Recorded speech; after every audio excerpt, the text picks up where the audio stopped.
I want to talk about a subject that triggers the hell out of people because they're so loaded with beliefs about the subject, and that's money.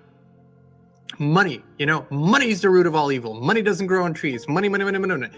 And the whole discussion about money is only triggering to people who don't have enough of it. That's the gist of it. There are some people with a lot of money that have very weird beliefs about it, yes, but for the most part, it's people that don't have it.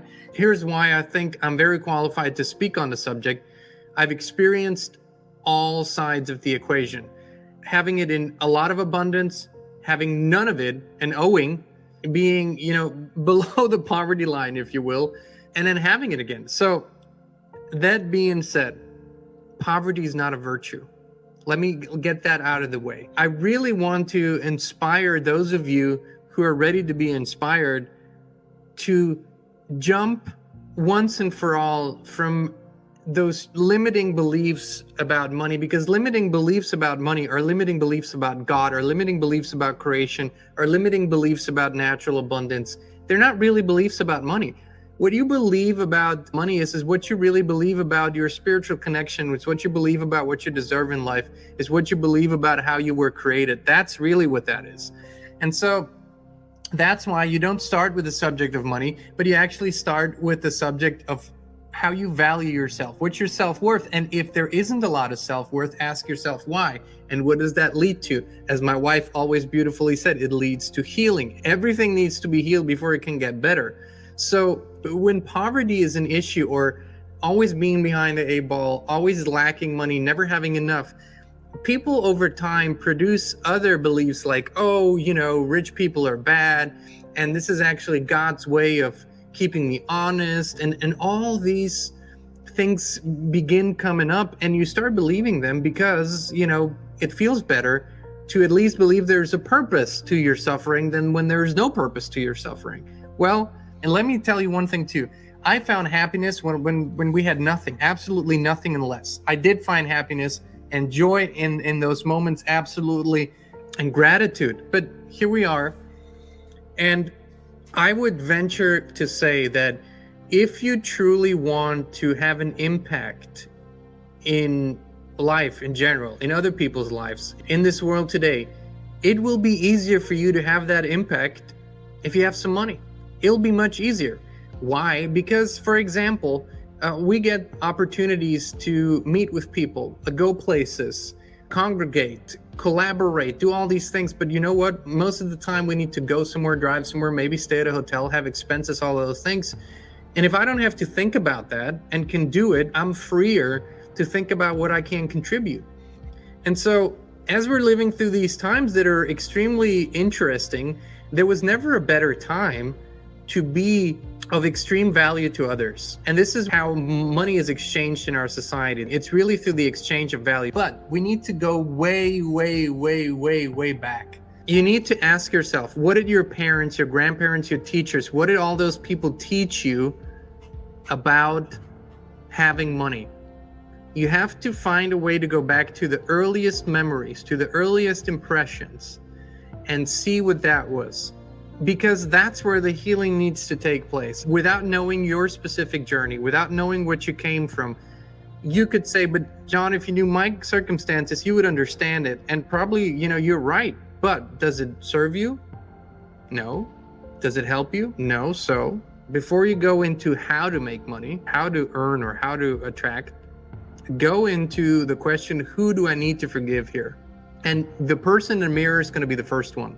You're going to have to forgive yourself for any past sufferings, for the mistakes, for whatever, and that forgiveness needs to come first. The second forgiveness needs to come to the people who meant well but didn't do very well, that put you in a very limited state when you were very little. You just observed them. You repeated what they did. That's all we can do, really. That's what we do until we get conscious. When we get conscious, we can change things. Now you're conscious, now you can change it. So you got to forgive those people, whoever they were in your life, who taught you and showed you by example how limited their lives were and how limited their beliefs about abundance were. Let's not even talk about money. Let's talk about abundance. And the reason why I love talking about abundance, because when I look at the squirrels and the birds and the worms and any other animal that lives freely in nature, they have no lack. They live in pure abundance, even in the environment we created for them, they find abundance. It's absolutely astonishing because they're part of the natural cycle. We need to become part of the natural cycle as well here. So forgiveness to yourself, forgiveness to the people that you might have picked this up from. If you feel there's something deeper there, we encourage you to go to thejourney.com. It's really our favorite process, and you can learn all about the journey healing process. The truth is, better today than tomorrow. If your suffering has lasted for a while, today is the day you can make a different decision. That's the most important thing. But then moving forward, how do we form new beliefs? Because from releasing ourselves from the past limiting beliefs and the past pain to being in a state of abundance, that's a journey. We need to relearn those things. We need to reconnect with the Creator, with nature, but also help ourselves with creating new wonderful beliefs. As I've said many times, I have notebooks in our garage that are in a box that are full of beautiful new beliefs about money that I didn't have fully integrated, but I kept affirming them every day. And the first thing I would do is every morning I would put myself in a beautiful state of abundance, no matter what I dreamed of, no matter what my thoughts were when I woke up in the middle of the night, no matter what unpaid bills were laying around. I didn't care. I dedicated the first hours of my day to putting myself in a beautiful state of abundance. When I connected to my Creator, that automatically happened. Out of that, I sat down every day and I would just write out what came out of me very naturally. Beautiful beliefs about money. I love money. Money loves me. I'm an abundant being. Abundance is natural to me. It's my birthright. It's my natural state. Money flows through me from expected and unexpected sources all the time. Money's all around me. Abundance is all around me. I'm free to do whatever I choose to do whenever I choose to do it. I would have a million different affirmations and just go, go, go, go, go until I had reconnected with the real programs. And the real program is we're abundant beings. We're part of abundance. Our bodies are abundant. Everything's abundant. So that's the real program. But then through that, you know what starts to happen? When you put your mind, your spirit, your state back to the natural state, you begin vibrating at the frequency of beautiful ideas and beautiful ways to make that a reality in your life, to attract that into your life. And then you wake up one morning, you have an idea. What do I always say about these beautiful, inspired ideas? You gotta follow through no matter how illogical they are. You just gotta show up and do it. And that's the key point here too. After the healing / forgiveness, the reprogramming, I'm using this in the most positive sense possible, there comes the inspired action state. And so many people say, oh, no, that's the law of attraction scam. Oh, no, I'm just gonna sit here and I'm going to think about it. Yeah, that's important. And I'm going to feel it. Yeah, that's important. And I'm going to affirm it. Yeah, that's important. But it isn't the full program until you step into inspired action. And that's the fun of it. And today, when I go and read through my journals, read through my affirmation notebooks, I smile and I laugh because my life, our lives fully reflect what we did and put there. Fully, on all levels. It's beautiful. It's beautiful how that reflects it. And you know what? We're not sitting around counting dollars. That's not what this is about. It is simply about giving ourselves the ability to express ourselves freely, the way we want to, the way we were supposed to. And money is a tool in that. Abundance is a tool in it. It's not really the way. It is one tool in a box, but you need to give yourself permission because there's another aspect to this. In this journey that you will take, you will leave friendships behind. You will leave relationships behind. So that will happen too. If people don't develop with you, if they don't expand with you, well, they're going to stay behind and you're just going to have to let them. Because you will stay in that rut yourself if you don't do that. And it's time that you move beyond this. It's time that you leave your limitations behind because everything really that you want to be, everything that you're naturally meant to be is on the other side of that line that you haven't crossed until now. And if you are still in a state of lack today, why don't you make a different choice? Because ultimately that's what it all comes down to. And when you go through the dark night of the soul, and when you really commit to your true soul's purpose, then that's a part of this whole journey. Why would we limit ourselves? I spoke to a partner of ours, and he's running a great operation, wonderful people all around it, but he said, we had everything in place, but what didn't really happen is things didn't come to fruition on the financial side. And I did something that I should have done a long time ago, but I realized it. I checked my organization for the spirit of it and the spirit of the people that were in it. And there were some good people that had absolute lack mentality, and they actually hated money. They hated abundance. So how could I grow my organization, make it successful?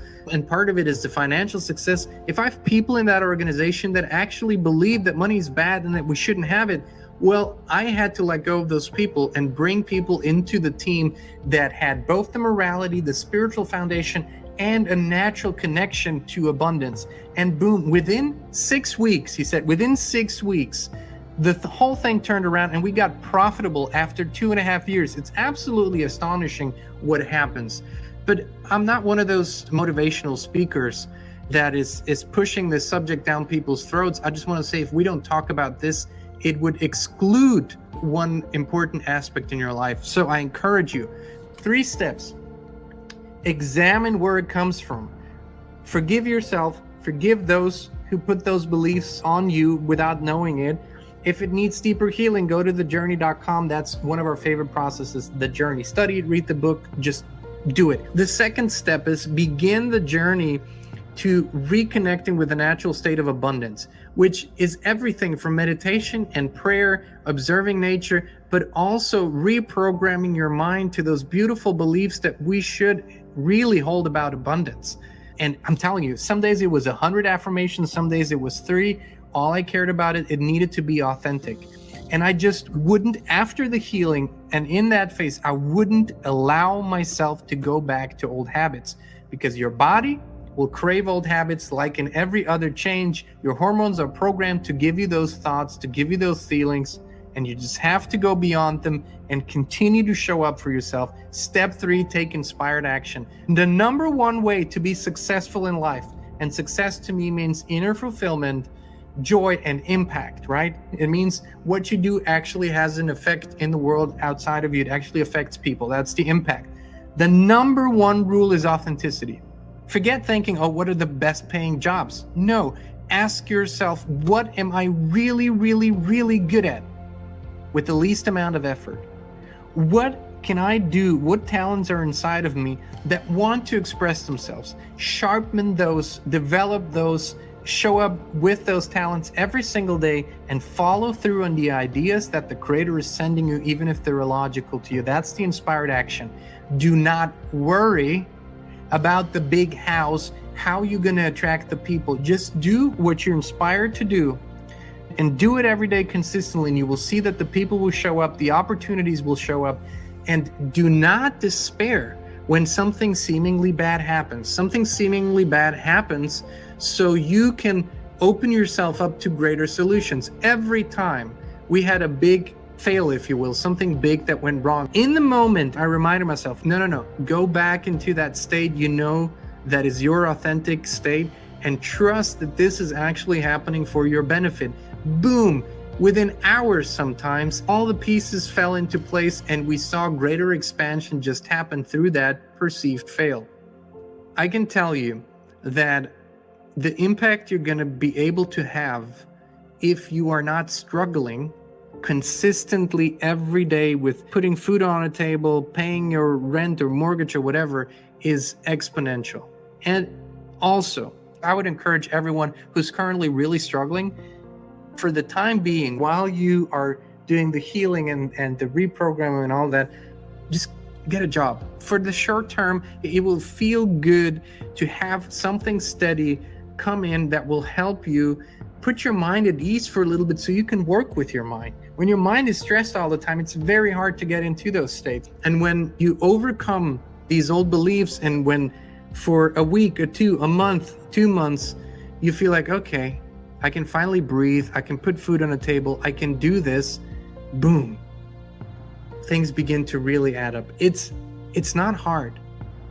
That's why birds can do it. That's why deer can do it. That's why every creature in nature can do it, because it's not hard. It's ingrained into us. Abundance is our natural birthright. The beautiful thing is that I sense, I feel within this audience, within you who are watching and listening, so many of you will be reactivated when you reconnect with the natural abundance, and the impact you will be having, you'll just love it.